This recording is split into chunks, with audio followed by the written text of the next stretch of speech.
Okay, graphing logarithms. Well, I want to show you a basic idea. So let's go to this first. To graph logarithms, we're going to have some. Whoa, back that off. We're going to have something like this. Y is equal to log base 2 of x. Now, what we know so far is that logarithms are an inverse function. So if you look up on the board, the inverse function would be y is equal to 2 to the x. And actually, we use our knowledge about this graph to graph this one. Okay? Because when we go to make our t-bar like this, and we're trying to do our x's and our y's, we would like to try like -2, and then we'd like to try -1 and 0 and 1 and 2. We'd like to do that, except for when you try to put this in your calculator, you can't do it because your calculator only has base 10 and base e. So that creates a little bit of a problem. However, if we know the graph of this one, we can do the graph of this one easily by doing one small trick. So that's the trick I want to tell you about. If we had a real simple equation like y equals 2x, say -3, we can graph the inverse by switching the variables. So I want to show you how this works. Let's say we create some x's and y's here like this. And let's say we try -3, -1, 0, and say 2. We could do that, right? Okay, can you guys keep quiet, please? Okay, so let's plug this in right here. You could follow along here. If we plug in a -3 here, we'd have 2 times -3, and then -3. It looks like it would be -6, right? And the -3, which is -9. And then if we put in a -1, we'll just keep on going. If you put a -1 here, you'd have 2 times -1, and then subtract 3. Well, that of course is -2 minus 3 is -5. And then we just keep going. Plug in 0. 0 is easy. If you put a 0 here, you get 0 minus 3, which is -3. And if we put a 2 here, we get 4 minus 3, which is equal to 1. Okay, so now here's the deal. If we were to graph this now, let me just make some room here. If we were to graph these points, what we'd have is a line, a linear. This is a linear function, so we'll go like a 1, 2, 3, 4, -1, -2, -3, -4. Label our axes. Okay, and then we want to label our y-axis, and maybe I'll go up by 2's on the y-axis. So I think I'll go, 2, 4, 6, 8, 10, and then so on and so forth. Get the idea. So now let's plot our points. Now I think I'll use a new color. -3, at -3 we're at -9. So this would be 2, 4, 6, 8, 9 would be right about here, right? And then -1, -5 would be 2, 4, 6, right about here. And 0, -3 would be right about here. And then 2, +1 would be right about there. And so you can see there's this line kind of going like this. Oh, that's awful. Imagine that's a straight line. Okay, everyone, use your imagination. What? Okay, so there's my straight line. Okay, so now if we wanted to graph the inverse, all we'd have to do is switch the variables.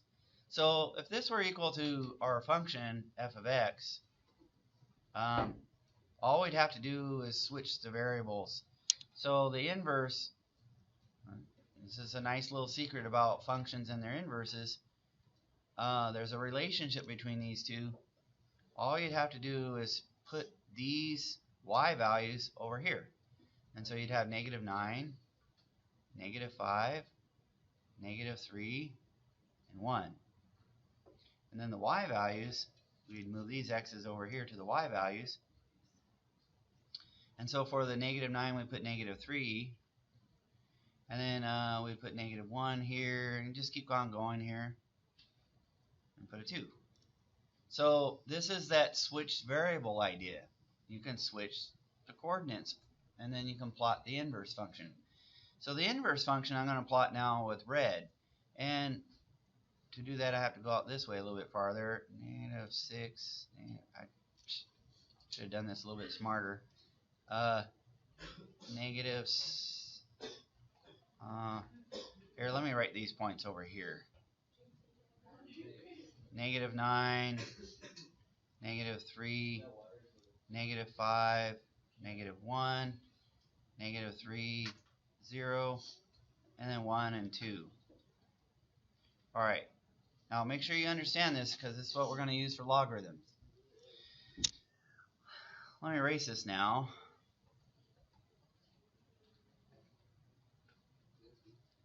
And so this would be like -5, -6, -7, -8, -9.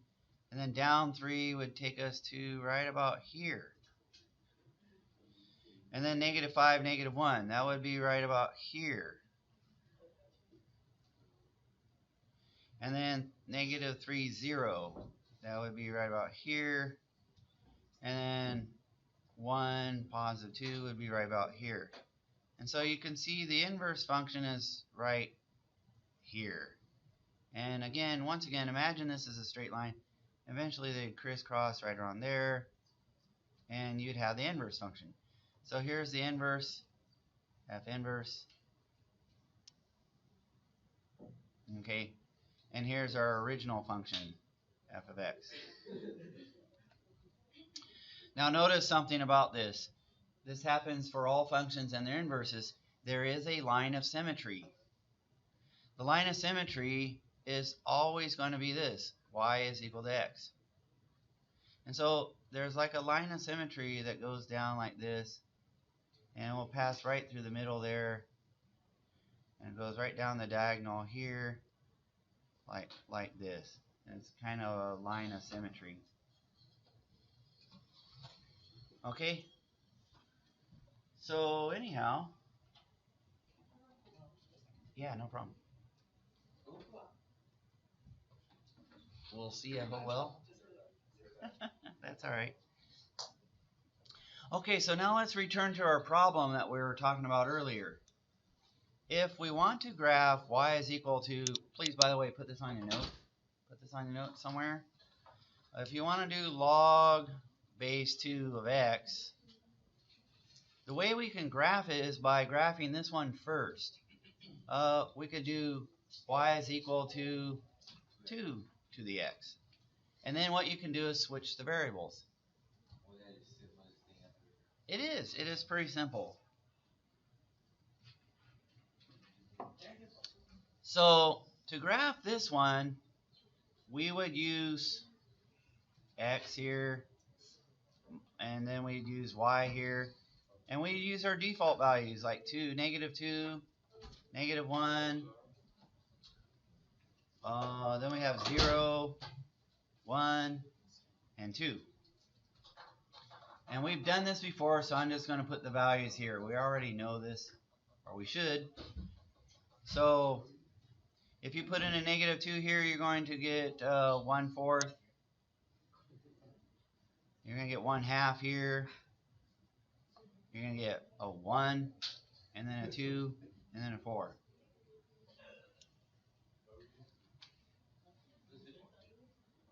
Yeah, we're doing a different one. Oh well. Okay, so this means that the inverse is going to have these coordinates. You see, if we were to switch the x and the y's around, we're going to put 1/4 here. We're going to put -2 here. We're going to put 1/2 here. And we're going to put -1 here. And then 1 over here and 0. And then 2 and 1. And then finally 4 and 2. So you can use the points from this one to get the graph of this one. And now let's look at both graphs and see what happens. I mean, if we plot the points just like we would have done in the past. I'll do this one first. We have like -1, -2, +1, +2.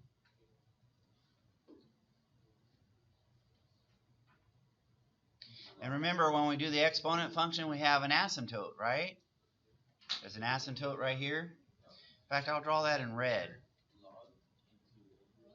There's our asymptote right going along here.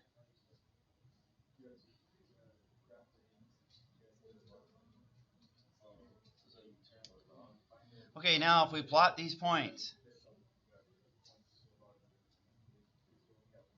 and -2 we're at 1/4, so let's see, we need to put some of these in as well.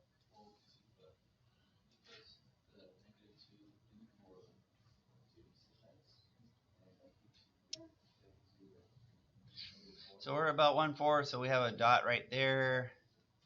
-1 we're at 1/2, right about here. At 0 we're at 1, so we're right here. So we're plotting these points right here real quick. At 1 we're at 2, and at 2 we're at 4. So there's our typical exponential function. Kind of looks like that. And we've done a whole bunch of those.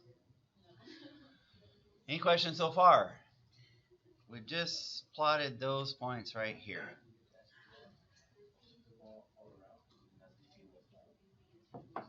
Okay, well now the inverse, we'll plot these points. So when x is equal to 1/4, that's right about here. Y is -2, so it's right about here. And when x is equal to 1/2, which is right about here, y is equal to -1, which is right about there. And when x is equal to 1, y is equal to 0. And when x is equal to 2, y is equal to 1. And when we're out here at 4, y is equal to 2. So now look at this graph. Do you notice that it has an asymptote also? Like that. You see? Isn't that fascinating? Well, there you have it. That's the fastest way I know to graph these logarithm functions. Is you first start out by the coordinates of your inverse function and then just switch the variables. Okay? Now, what if we had to talk about the domain and the range? Now, the domain and range that we're going to talk about is this green graph. What's the domain? Don't say x is equal to all real numbers. That's not right. Yeah, it's greater than 0, right? There's nothing over here. And so x is no longer all real numbers. The inverse is like the range before. And so in this case, we'd have like Renee is saying, there's an asymptote right here. You see, there's an asymptote right here. So it's never equal to 0. X is never equal to 0. So x is greater than 0. Now, how about the range? Hopefully you get this. All real numbers. So y is equal to all real numbers. Do you notice something funny about these two values here? Yeah. It's exactly opposite of what the exponent function was, right? When we were doing domain and range for this black curve here, we would have said oh, well, the domain for that one, let me erase some of this junk now. We would have said the domain for this one, x is equal to all real numbers. And the range, we would have said y is greater than 0. Notice all you're doing on the inverse is switching the variables. That's this common thread. Inverses and functions, the difference between them is basically just switching variables. And so this one matches up with this one, and now this one matches up with this one. Okay? So that's the basic idea, and so now let's look at the PowerPoint, and hopefully we could go through that fairly quickly now that we see how it works.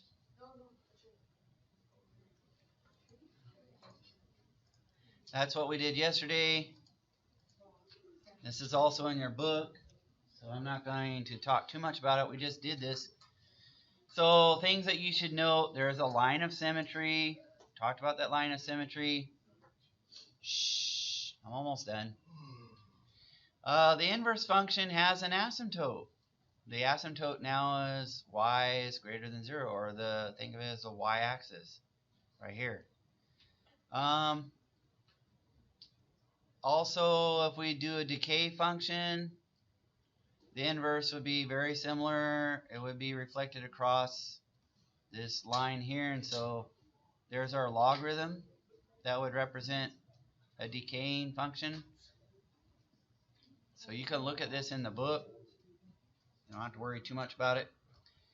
Okay, but as far as practicing our graphs, the easiest way, like I said, if we were going to graph this one, let me just show you how to do it, how we could do it quickly. Let's go. What we could do is we can look at the inverse first. We could say, well, what's y equal to 3 to the x? We can look at those coordinates, and I'll do that real quick. Yeah, there's some on here, right? Well, let's just try -1, 0, 1, and 2, and just see what happens here. If you were going to put a -1 up there, that would give you 1 over 3, and so you'd have 1/3 here. And if you put a 0 up here, well, that's going to give you a 1. If you put a 1 up here, that's going to give you 3 to the 1 power, which is just simply equal to 3. And then if you put a 2 up here, you're going to get 3 squared, which is 9. And so what's the inverse going to have then? Well, the inverse, all you need to do is switch the variables. So the inverse, I'll do here in blue. Shh, we're almost done, guys. Hang on. -1. Switch these two. You put 1, 0 here. 3, 1 here. And 9, 2 here. Now, do you notice? That's what they say here. There's your 9, 2. There's your 3, 1. There's your... And so this is the easiest way I know to get your x's and y's for the inverse. This will be the inverse function now. And of course I have it plotted here. I want to understand how to do this? It's pretty easy if you understand that little secret. So, same idea here. If you want to find these points here, the way they did it, or a quick way to do it, it's one of the ways to do it, is to start out by doing this function. Y equals 1/2 to the x power. Now if you plug in some points here like -1, 0, 1, and 2, maybe you can plug in 4 and see what happens. Plug those numbers in your calculator and you're going to find out you get these values up here. They're just flipped, you see? And so that's the easiest way I know to graph these logarithm functions until we get to base 10 and base e. Then it's easy, because then we can put them in our calculator. Okay, any questions? That's kind of where we want to stop then.